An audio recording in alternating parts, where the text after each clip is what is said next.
Hey, what's going on there, folks? Good morning, good afternoon. It is the Earthmaster back here on this weekend. Finally, the weekend, right? Saturday, November 18th, 2023. It's about 12:14 p.m. here, California time. Latest activity looks like a 4.1 earthquake here around the Indonesia Islands region. Looks like they had a 5-pointer or so overnight as well into the area of the Java Trench. Going to get to that here in just a second. Want to cover the activity continuing there across the Iceland area, mainly around the Grindavik area of Iceland to the northeast here is where we're continuing to watch the magma intrusion event take place. Overnight, it looks like about last 12 hours or so, these guys reporting 154 earthquakes within this area. The latest informational statement here, though, from the Icelandic Met Office shows about 1,700 earthquakes have been recorded in the last 24 hours. 1,000 of those recorded since midnight. So not for sure where they're getting that information at, but this here is specifically for the Iceland area.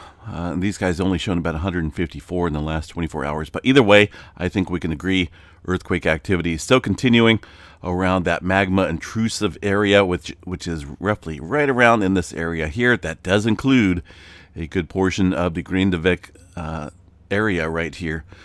But they're saying now that more than likely the eruptive phase is going to take place here just to the north and northeast of the Grindavik town, which is good. But I have heard there's been quite a bit of damage there to underground infrastructure. That includes, utilities and sewer and whatnot. So it would take a little bit of time frame here, a little bit of a time to fix the damage that has already been done. But that's minimal compared to if the fissure and the eruption that would take place directly in this town. That would pretty much devastate the entire community there. So hopefully it remains up around this region when we do see that kick off. Seismicity related to the magma intrusion that formed suddenly a week ago remains high and constant. They're talking about the earthquakes. The largest earthquake during the last 24 hours had a magnitude of 2.8 and occurred near the Hagafell area, 3.5 kilometers northeast of Grindavik. Again, right where they think that's going to take place. So let's see. Let's double check this and make sure 2.0 and above. It looks like that is correct. 2.8 within this area.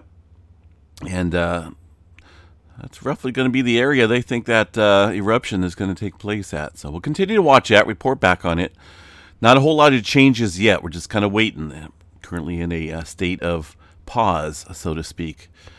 All right, overnight, see what we got here. Make sure we got the latest information here, which it looks like we do. Largest magnitude out here across the last 24 hours shows a 5.5 earthquake here around Papua New Guinea. That earthquake coming in, looks like yesterday. So technically today's largest earthquake would only be a 4.9 up along the Java Trench. And this is kind of where I'm expecting a little bit of momentum. And eventually here, maybe some larger earthquake activity take place. It's been cluttered here, back and forth between the Tonga, Fiji area, New Guinea, and the area around the Banda Sea over the past couple weeks, with very minimal migration of movement and pressure across this area of the Java Trench. I do think we need to keep an eye on that area for some larger scale potential earthquake activity. West Coast movement, still seeing some activity around Mount St. Helens there.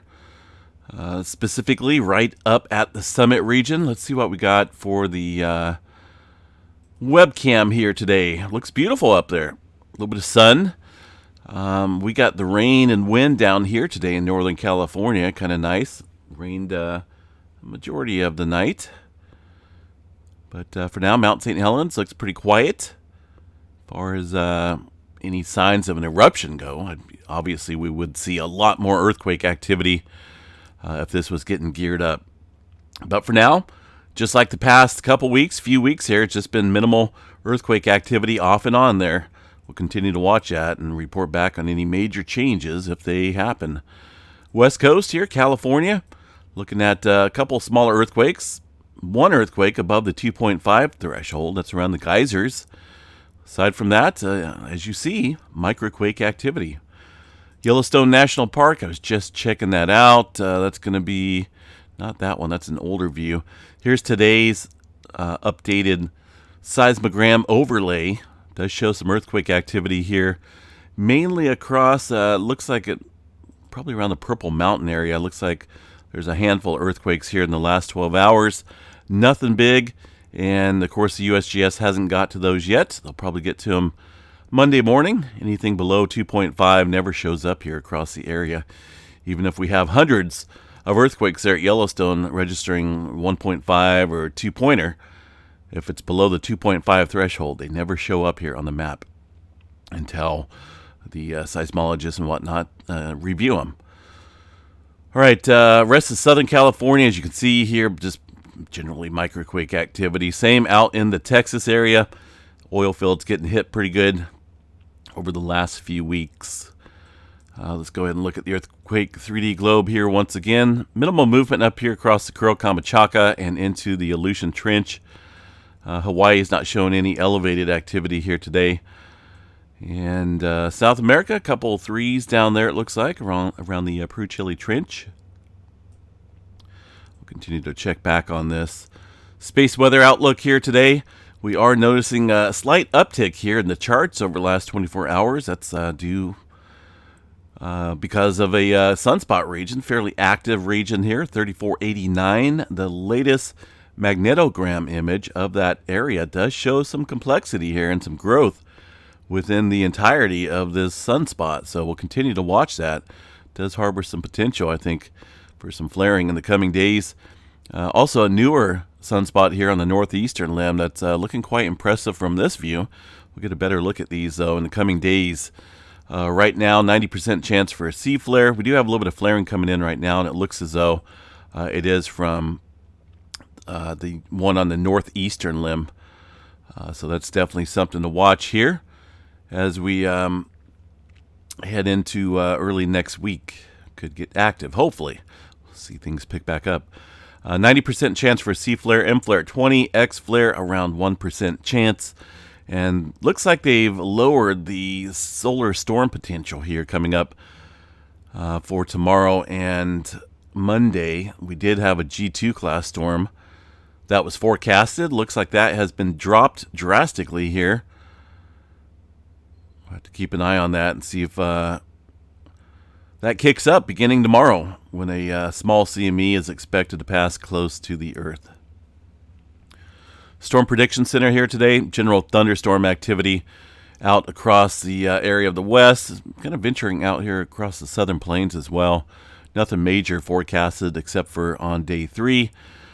We'll get a better look at that here tomorrow. See what the outlook. See how the outlook plays out.